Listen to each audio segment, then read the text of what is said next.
us will be able to vote early in an election starting on Saturday.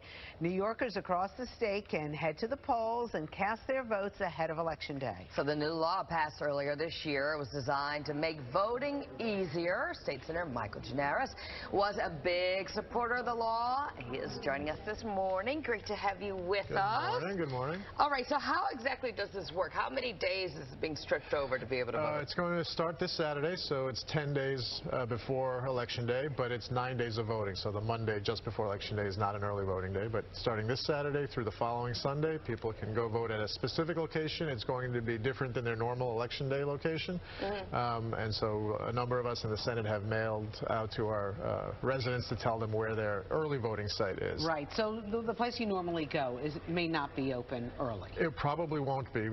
How many locations will be open, Right. Senator? The board only opened 61 locations throughout the entire city, so a lot of us would like to see more. The first draft had much fewer, so at least they increased it to some degree.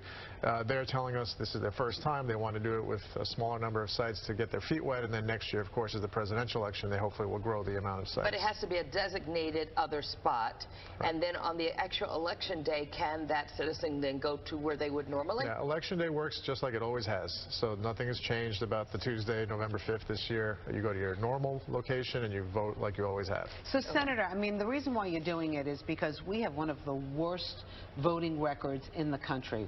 Are we like close to bottom, right? That's right. On how many? I mean, because every time when we hear like a candidate says, I got the mandate from voters, it's like 23% of registered voters actually left their house to go out and vote. Yeah, New York is typically 48th out of the 50 states in voter participation. It's terrible.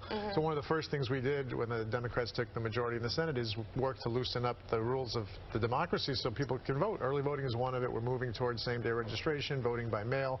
Those take a little longer because we have to change the state constitution, but we're going to make it easier and hopefully increase the voter participation. But sometimes it also comes down to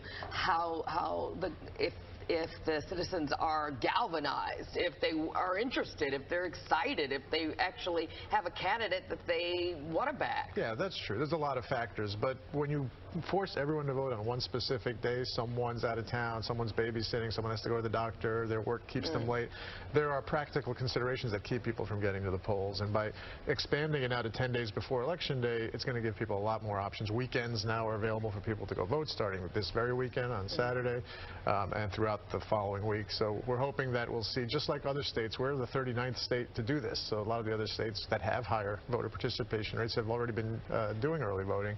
We'll now have the chance to see our numbers hopefully go up. Is there a website people can go to check to see what the closest polling place is?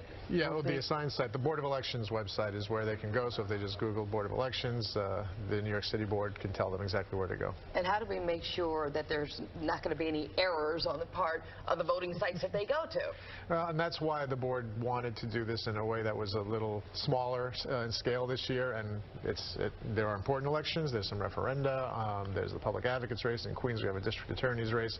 But it's not like a presidential year. And so they wanted to get their feet wet with a smaller number to do this for the first time and hopefully make it work. And then next year we can grow it. And you're not on the ballot.